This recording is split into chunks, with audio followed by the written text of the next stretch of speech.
Let us proceed with the last discussion, probably a monologue for the event, which is going to be an expert session on the topic optimizing founder performance on handling stress and anxiety. For this, I would like to invite the performance specialist at the Harley Street Coach UK, Miss Olivia James, on stage. Good morning, Welcome. everybody. Good afternoon. Good morning from a very grey London. I'm very pleased to be with you. I'm delighted to be invited to be with you all.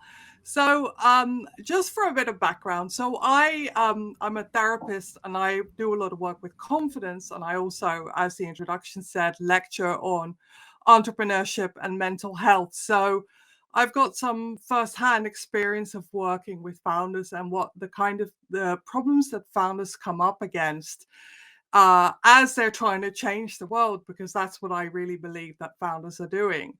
And so, as a therapist, I'm all about dealing with the reality of what's actually happening. Because, as you know, we have a huge amount of faith in our entrepreneurs, and our entrepreneurs, I genuinely believe, will change the world. They make a huge difference to people's lives. And then we have the image of what the founder is, we have the image of the entrepreneur, and then we have the reality, and they're often not quite the same thing. um so and Just to reassure you, if I am talking about a client case study, I will also always anonymize it because of confidentiality. So just to get that out of the way. So when it comes to handling stress and anxiety, I've been watching some of the sessions this morning and yesterday, and I know that lots of you have talked about like the idea that it's really important to be able to communicate your ideas and to also do that on a global level, which is very important. And I know, like from my clinical work with founders, that confidence can often be a problem. And especially for people who are perhaps having to present in a different country or in a different language, that can be quite a tricky thing. And I know for some of you watching, that just the thought of what I'm doing now is speaking to potentially thousands of people. Even the thought of that will give you quite a lot of anxiety. So the idea is that if you are a founder, one thing that you have to be really good at is getting people on board with your vision and to be able to communicate that effectively. So what can get in the way is anxiety, and there are lots of misconceptions about anxiety and the effect it can have. You'll see behind me, I know this is an EdTech conference, but I've got some pretty low tech kind of teaching materials behind me. What you can see behind me here is an anatomical drawing from the 16th century by Andreas Vesalius of the human nervous system. And so uh, in our sort of like Western like philosophy and science, we had a philosopher called Descartes who came up with this idea that the mind and the body were very separate, and that if anything, like the mind sort of had dominion and ruled the body. But that isn't actually the case. I mean, if we're looking at some of the studies coming out now about the vagus nerve, we get a lot of the information about how safe we feel is actually coming from the body into the brain. So if you're a founder and you have pitching anxiety and your system is going into fight flight mode and it's really important for you, you need to pitch and you can't get the words out, this system is likely in fight flight mode. So the the kind of the problem with a lot of this glamorizing of founders is that we sort of mythologize the founders like Steve Jobs and others who we admire, who never really took no for an answer. So Steve Jobs, when he was working for Apple, created Apple, he would not take no for an answer. if a new iPhone wasn't ready, he would throw people into a room and say, I don't really care, like make it happen. I don't care if you say it can't be done, make it happen. So this idea of like this resilience that we all need, it can have a flip side. And the flip side can be that we push ourselves too hard. I was doing an interview a couple of weeks ago with somebody who on a startup podcast, and this the person who interviewed me, who's a founder, said she'd heard about Steve Jobs when he was running Apple and Pixar at the same time, and reckoned that that was the start of his health problems because he was basically not taking care of himself. So this can be a problem, like because ideally an intelligent like founder that obviously is incredibly driven, but ideally doesn't want to ruin their health in the process because this does happen. So what I'm going to give you is in this presentation, I'm going to give you some examples and some practical steps of how you can like understand yourself and basically like your founder operating system. Because if you the founder or any human being, if you don't function, I talk a lot about founder functionality. If you don't function well, if your well-being is off, you can't be as effective. You can push through it to some extent, but it's not sustainable in the long run, especially if you end up ruining your health, which nobody wants to do. I'm just going to have a sip of my jasmine tea.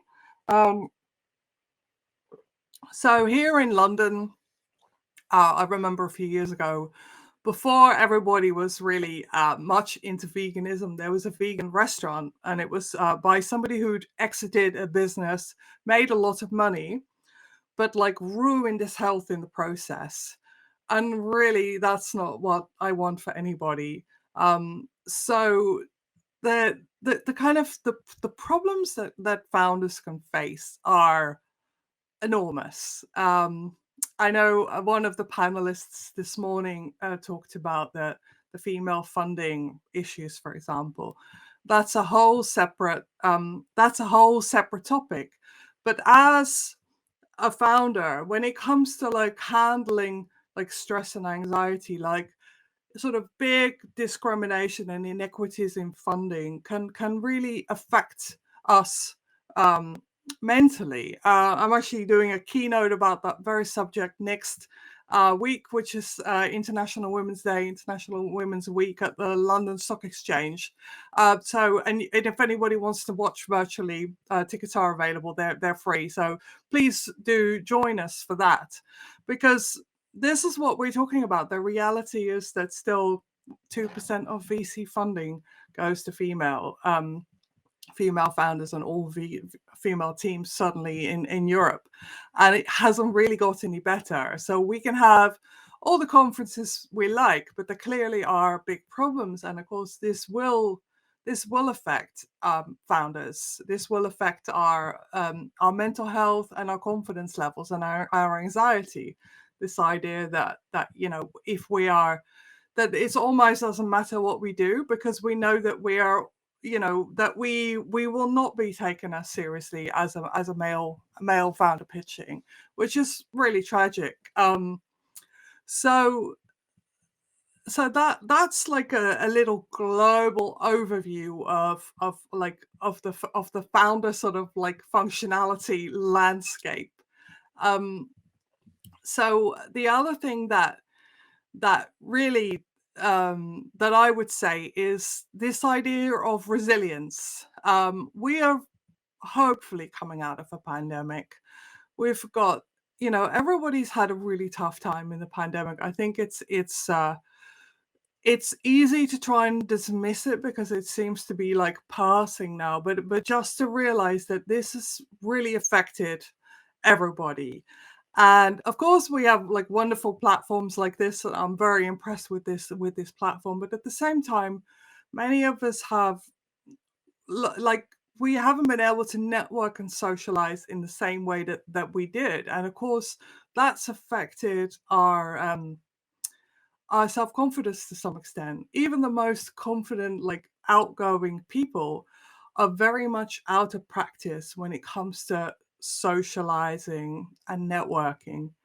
And as everybody knows here, I mean, that the whole thing about being a founder is that you have to build relationships and you have to be able to get people fired up about what you're doing and get people on board. And if you're very much out of practice when it comes to networking and socializing, that's going to be a lot harder and you will be a lot more self-conscious as well.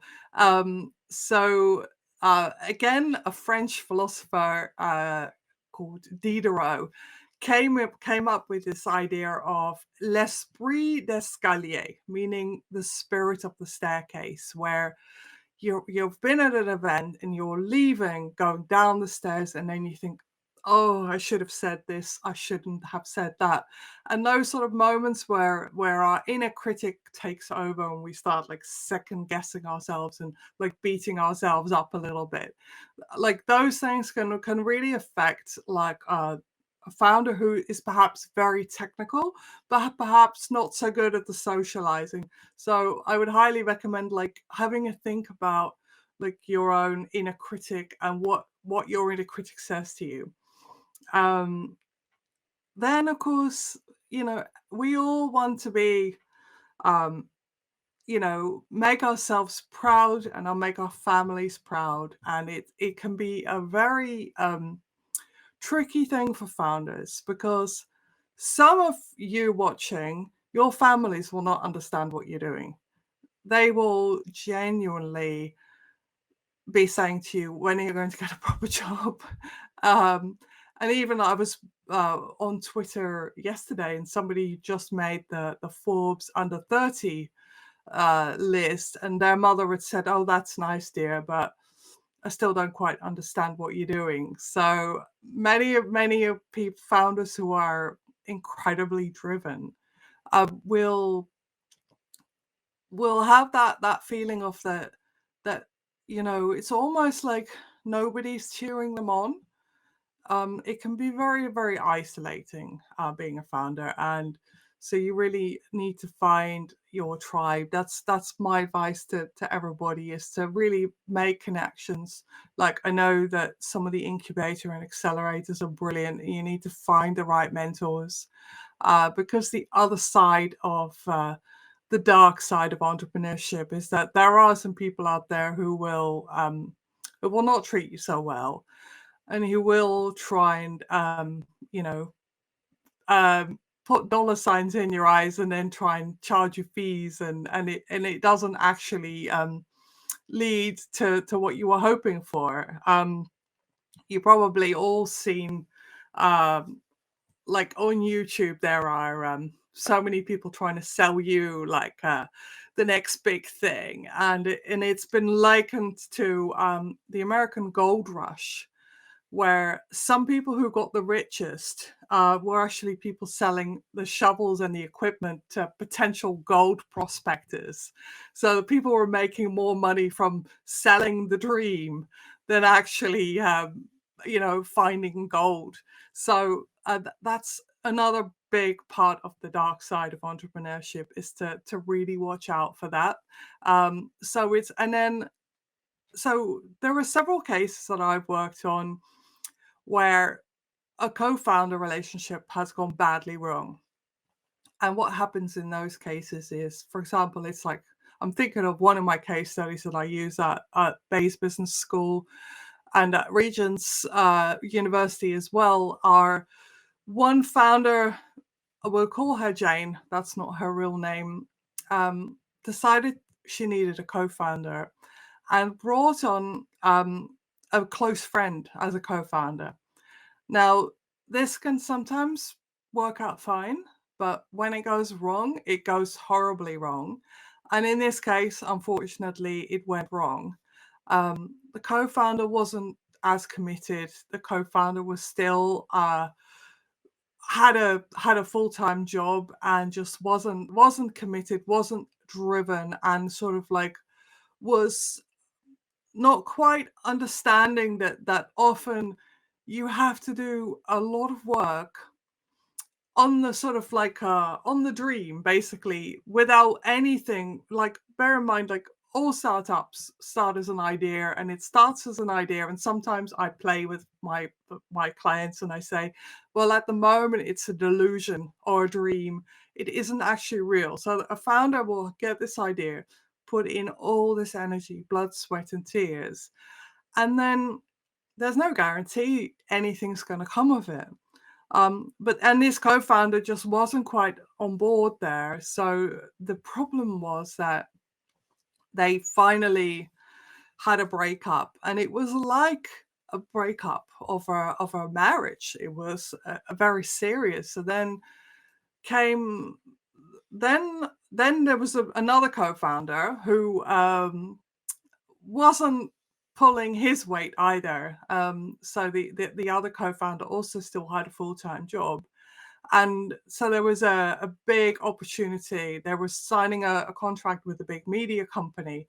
And this co-founder had to get this information to the main founder, and just wasn't doing it for 5 days. And so the frustrations of like picking the wrong people can be enormous. And then also sometimes it goes even more wrong than that, where a co-founder can try and betray somebody and like take the business. And I've certainly interviewed founders who have had that happen too. So the rewards are great, but also the dangers are great. And then how does somebody recover from that? Where it has been a betrayal, like an interpersonal betrayal, we are talking about a genuine trauma. So I'm a trauma therapist as well, and in trauma therapy we talk about betrayal trauma, and where somebody has really done a number on you.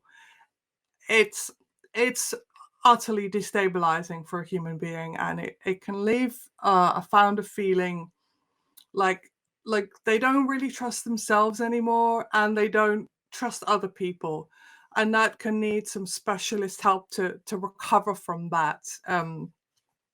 To recover from that, and that sort of leads me on nicely to the relationship with yourself.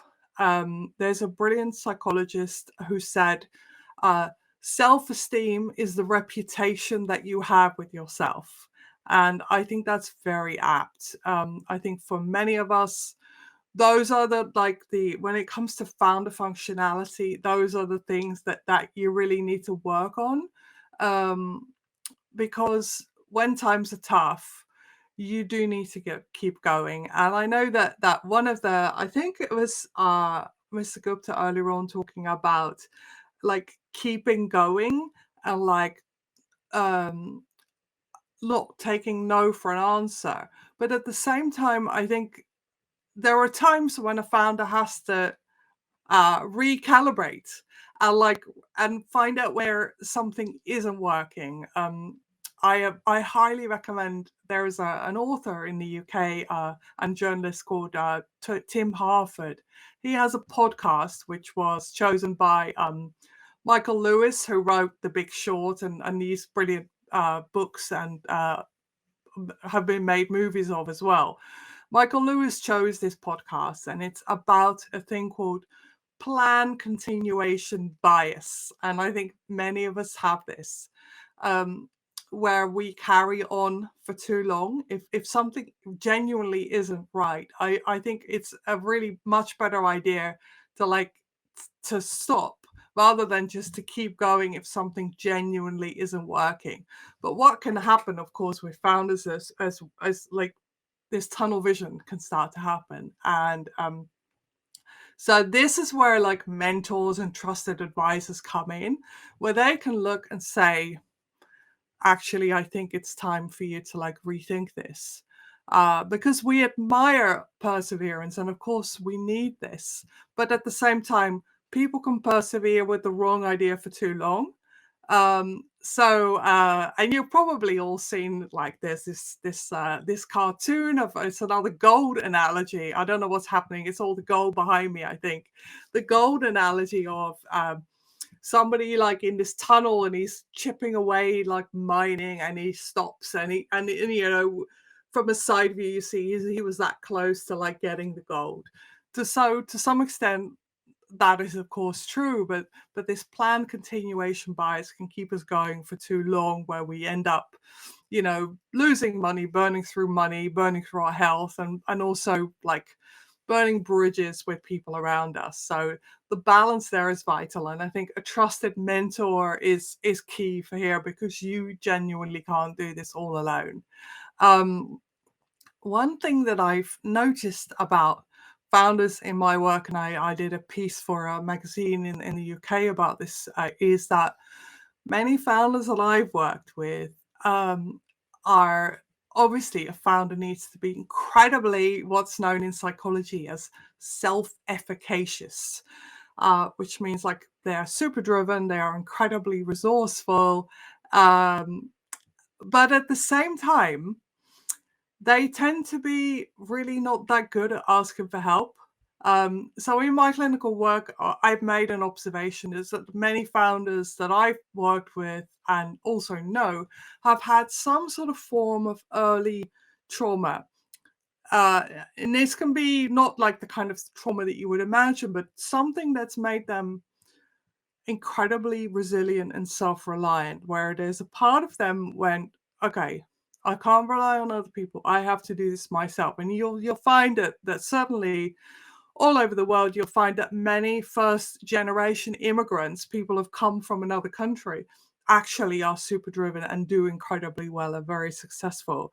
But the flip side of that self-efficacious, like people who have had like early trauma in the form of like abuse or neglect, or where, you know, the parents were somehow preoccupied, is that they tend to be really, really rubbish at asking for help, and also really, really rubbish at recognizing when they do need help. So again, this is why, you know, if there are people around you, hopefully they can point you in the right. They can actually say to you, I think you're ruining your health here. I think you need to stop and have a rethink. This can be very, very difficult for people. I just saw somebody I interviewed a while ago who's a founder, just tweeted Twitter, by the way, pro tip here. If you're a founder and you're interested in entrepreneurship, Twitter is a brilliant place. You'll make some really good connections there. One founder I interviewed for my keynote next week about female founders, more of which later, said that for their photos, they didn't really have the budget to get like a proper photo shoot done. So they went to like a furniture store. They went to IKEA and just took some photos in there, and they look really, really amazing. So, I mean, you know, entrepreneurship is all about, you know, being resourceful and working out how can I make this work, you know, and I totally admire founders. I think they're definitely a special breed. So yeah, being resourceful is huge. So when it comes to let's see, what else did I want to tell you? So when it comes to building relationships and asking for investment, often we can get anxiety, especially where people aren't necessarily super confident, or where it's really important. So often when people get to the point of like raising investment, they really, really need it. And so there is this big power dynamic happening between you know, the investor and the person asking for money. We have this Charles Dickens story in the UK, Oliver Twist, where the little boy is like standing there with his begging bowl, and he's saying, "Please, sir, can I have some more?" And there is this sort of like power dynamic. And I think when it comes to pitching, it's incredibly nerve-wracking. But the other thing that can happen is that some founders can get a little bit too like arrogant, and I've certainly helped founders with pitching confidence where they're sort of like, they say, oh, well, my startup is taking off. It's like a rocket. Like, you either be on it or not. Like, and they can, like, their attitude can just be a little bit off. Like, you do need that self-belief, but at the same time, it is about building relationships, and it is about like working with somebody long term, as was mentioned earlier on. Another tweet I saw in the last few days was so a founder saying an investor tweeted and said, "Oh, I just passed on somebody." And they reacted really, really badly. They got incredibly snappy with them. So I feel like I dodged a bullet. And I think that's definitely the case. Even if somebody doesn't like, it doesn't say yes to you now, like, don't burn your bridges. Don't get really, really snappy. Same goes with talking to like assistants and PAs and EAs. Like be nice to everybody. Like, people talk. Bear in mind also people talk. There is certainly a whisper network as well. So if you are, don't be arrogant. Be nice. Be polite, because you never know when you're going to meet somebody again. So there's that. So if you are finding that you have some confidence issues, some anxiety, like, please know that you are not alone. And bear in mind what you see from other people. You tend to just see the outside of other people. You tend to see what they present on social media. You have no idea what's going on inside them. You have no idea that they may be suffering from nerves, or they may be having something going on in their personal lives. They may be having a health challenge. They may have just gone through a breakup. They may have had an anniversary of losing somebody. You genuinely don't know. So when it comes to feeling like you're not quite confident enough, or you don't belong, like, rationally understand that you are not alone, and it's not. There's no harm in asking for help. I think most successful people have got coaches and people, like a trusted inner circle, that make them look good. So when it comes to confidence, there is a big problem that everybody talks about, which is called imposter syndrome, and it's this notion that when you get very, very stressed, that somebody will say to you, will like, you imagine that somebody will say, "Oh, you just made it all up. You don't belong. We found you out." So this idea of imposter syndrome is that somehow that you feel like a fraud, that somehow you feel not quite good enough, and that it's only a matter of time before people find out. So we've had some famous cases recently. So the singer Adele has just confessed that she has imposter syndrome. And I think I helped with the piece for Yahoo about commenting on the psychology of the imposter syndrome. But also, I think it isn't just a mental thing, it's definitely a stress response. So let me explain a little bit more about imposter syndrome, because I think in the founder world, we have so many, like, people that we look up to, and that we often feel that we are not quite good enough, and that can come from like, again, from early trauma, perhaps something a parent said to you once, or a teacher, or a school bully. So again, when it comes to imposter syndrome, the thing I think that's really helpful for people, this is like one of my high tech teaching points, is let me see if I can show you this. So you see this chart here. So this is you, like, happy, groovy, feeling safe. Like, imagine you're pitching, or you're like making some calls and connections, and something happens in your nervous system, and your system will go into like fight flight mode. So that's when these thoughts can start. I don't belong. I don't feel safe. I need to get out of here. Nobody likes me. And then eventually we can sort of go into that freeze and shutdown mode. So what tends to happen is when we have imposter syndrome is that our system goes into this fight flight mode, and then our rational brain isn't fully functional. So at that point, up to 80% of the blood leaves this prefrontal cortex, your rational part of your brain, and goes into the rest of your body. And although in those moments, your thoughts can, like, you can start to spin a little bit, like, I don't feel safe, I don't belong, and it can start to spiral. So the thing that I would love to everybody to understand about imposter syndrome is that it happens to pretty much everybody sometimes. And the woman who came up with the term imposter syndrome, researcher called Pauline Clance, now wishes that she'd called it the imposter experience instead, because it's more like, when you're meditating and a thought comes, it's like more like, oh, I just had an imposter moment. I just noticed I had an imposter moment, but now it's past. So please know that if you are having imposter syndromes, what tends to happen is that your brain stops accurately assessing your competence and your ability and your experience. So, for example, you may have, a degree, a master's degree. You may have had some really good marks. You may have already raised investment. You may as well have done all these things.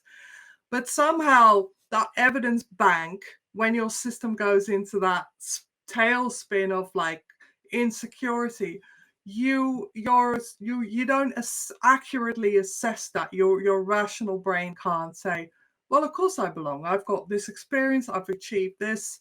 People have said this, and this. People have I've helped people. I've raised funding. So it's about accurately assessing the reality. So the difference between that your confidence and your competence are sort of equal, and where they're sort of out of balance, that's when you can have a problem. And of course, conversely, we've got some leaders, like for example, world leaders, naming no names, who have sort of have the reverse of that, who sort of overestimate how good they are.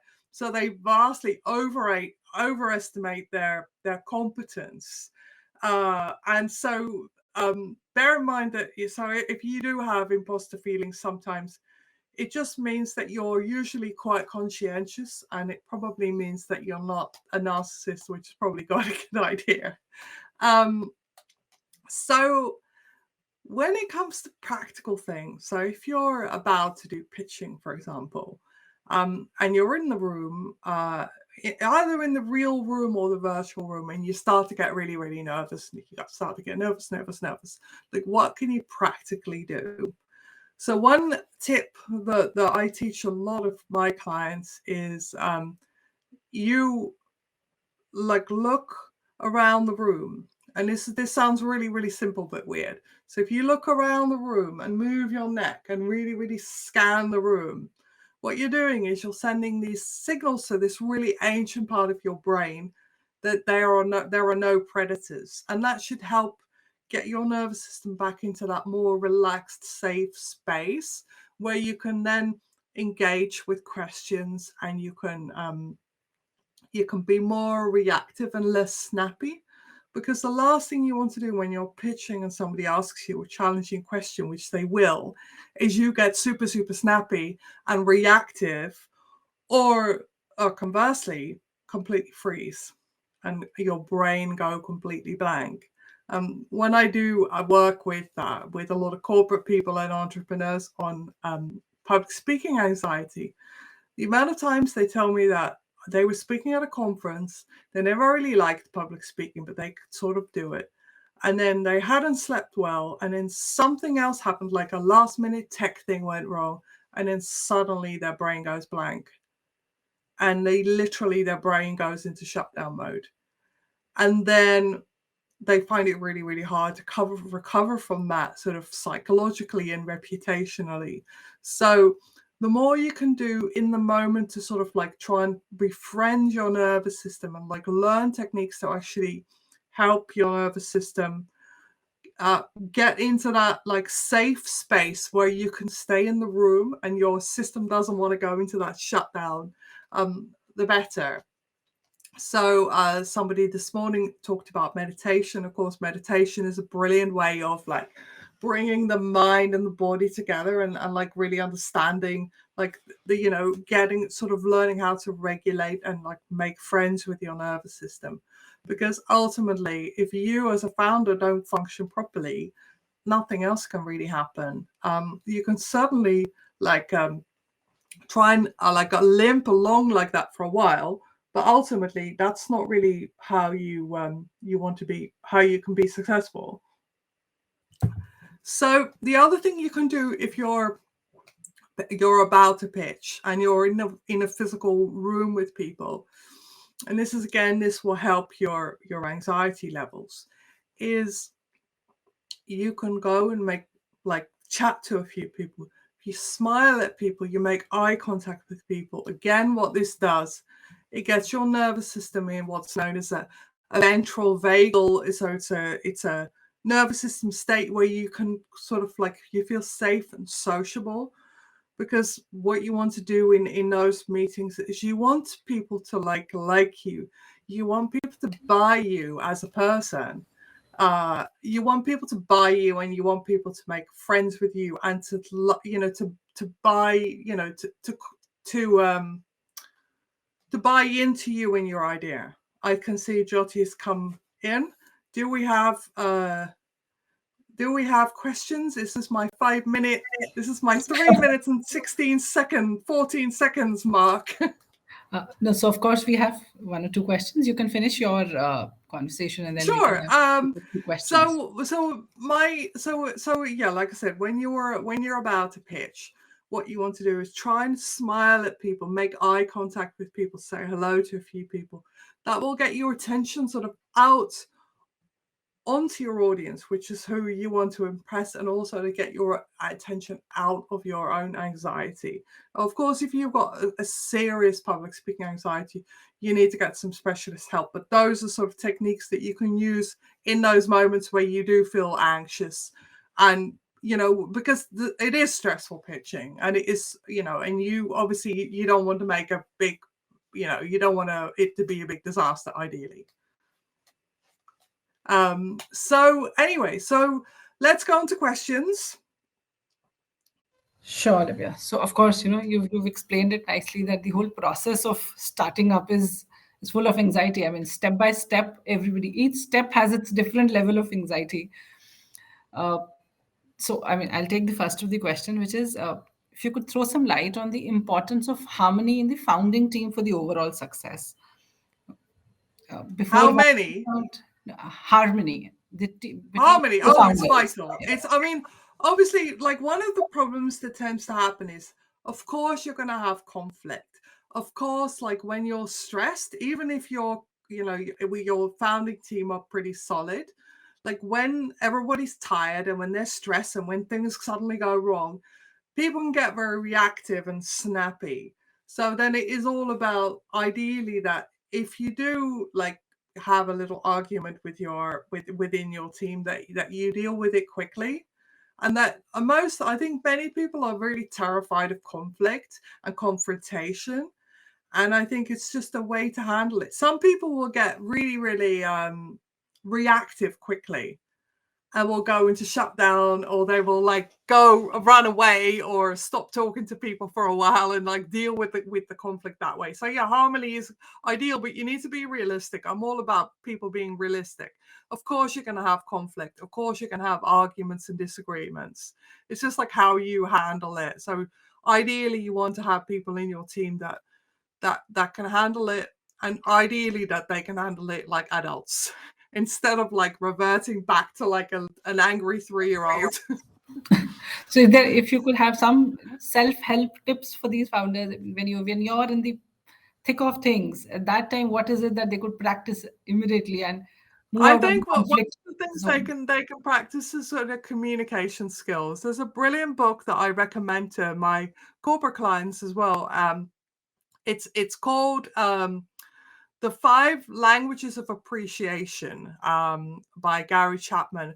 It's related to the series about the love languages, which is within marriages, because one of the things that happens when things go wrong is people feel unappreciated, and that seems to be like the biggest thing. So you need to find out what your team member values.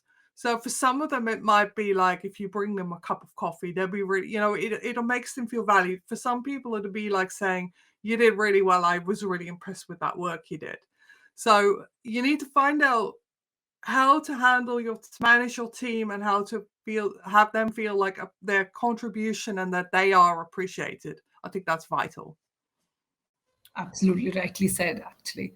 So the another one is, we'll quickly take the next one. Communicating your vision to the company's vision to the investors is an important part of the pitching. How can founders do it effectively? Again, you need to work out if you are the best person to do that. You need to learn like storytelling techniques. You need to learn presentation techniques. But all of that, you can't really do if you're super nervous.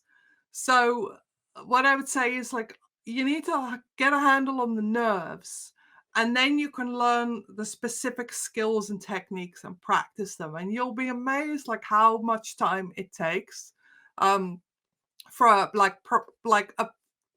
preparing a proper pitch takes a lot of work. And I think many people who aren't professional speakers kind of underestimate how much time it takes. So I would say you need to handle the nerves, and then you also need the technique. You need both together. And then the more you do it, the more confidence you build. And then the more, if you want to be super resilient, then also you'll find it. Sometimes you do a pitch and it doesn't go as well as you hoped. Then it's like, how do you recover from it? Even professional speakers who are paid thousands for keynotes will sometimes have a keynote that doesn't go so well. It's like an artist doing a concert and it somehow the magic just isn't there. Then it's like, how do you recover from that? So it's about sort of like almost like reparenting yourself and saying, okay, well you did okay, but it just didn't go as well as you wanted. And then like move on to the next one. So it doesn't basically then lead to big avoidance, which can happen sometimes when things don't go so well. Some of our reactions are to just avoid and go into like shutdown and retreat. And then the self-recrimination starts. So I would say that, like you said, that the confidence and competence should go together. That will make a they would be able to do it effectively, I guess. Yes. Great. Do we have time for another one? Okay. So just in this whole process, when the founders go in for fundraising, most of the time the focus is so much on the concept, on the pitch, and on the funds, that they do it so effectively that the business side gets neglected. So how do they maintain a balance on it? Ideally, you want to have one member in your team who's good at the razzle dazzle. So you had my colleague Mike Southern on yesterday from Bayes Business School. In his book, The BMO Entrepreneur, they talk about like having one person who's the magnet in the team, who's like really good at the fundraising and the public face, and then another one who's called the foil, who's like better at the detail. So ideally, you need to play to your strengths. At the beginning, when you're a one-man or one-woman band, of course, you'd have to do it all. But ideally, you need to find somebody on your team who is good at the things you're not so good at. So you complement each other. So you don't magnify your own strengths or weaknesses. Because you need the razzle-dazzle, the magic, and also you need the detail. Because without the detail, you're nowhere, basically. You rightly said that there has to be someone. I mean, one needs to play to their strengths. That's how exactly balance can be maintained. Great. Yeah. Great. Right. This brings to the end of the session. That was a great session, Olivia. I'm sure our listeners would have taken up some key points here for sure on how to handle the stress. Thank you. It's been a real pleasure. So if anybody has a question for me, if you want to ask me a personal, not a personal question, a question in confidence, please feel free to drop me an email, connect with me on LinkedIn. I'm very happy to answer people's questions in confidence, because I know that not everybody wants to ask their questions like on a public platform. So I'm available if anybody wants to have some more information. Absolutely. Over to you, Karan. Well, absolutely couldn't agree more with you, Olivia, on the lovely insights that you've given to our audience, and so much for being here. Thank you, Jyoti, for this conversation. And then this brings us to the end of today's Expert Hour.